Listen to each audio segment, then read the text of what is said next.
Srce na mreži. Tema današnje naše radionice je srce na mreži.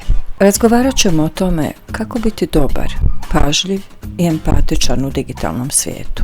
Što je empatija na internetu? Empatija znači sposobnost da razumijemo kako se netko drugi osjeća. Na internetu to znači razmišljati prije nego što nešto napišemo, pošaljemo ili podijelimo. Iza svakog ekrana nalazi se stvarna osoba sa stvarnim osjećajima. Nažalost, na internetu često nailazimo i na neempatiju.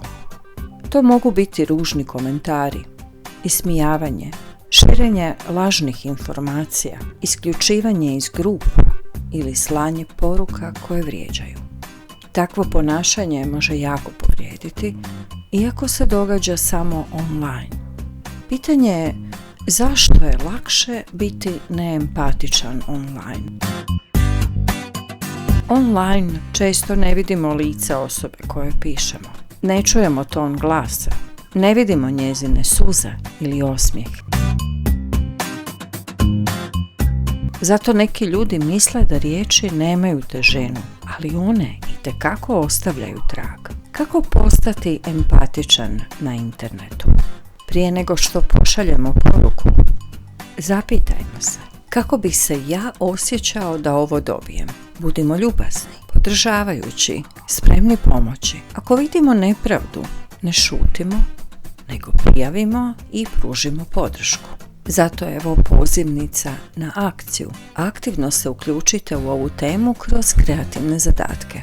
Vi učenici 5. razreda izradite poster pod nazivom E-poruke koje griju srce. Napišite poruke podrške, prijateljstva i ohrabrenja. Vi učenici 6. razreda izradite plakat o filmskim sredstvima koja stvaraju empatiju, o glazbi, kadrovima, glumi i pričama koje nas dirnu. Učenici 7. i 8. razreda izradite poster Mi gradimo empatični digitalni svijet. Napišite pravila i poruke za odgovorno online ponašanje. Pozivamo sve učenike da budu dio promjene. Birajte riječi koje liječe, a ne koje bole. Gradite internet u kojem ima mjesta za razumijevanje, podršku i srce. Budite sami srce na mreži. Zapamtite, srce na mreži počinje od svakoga od nas.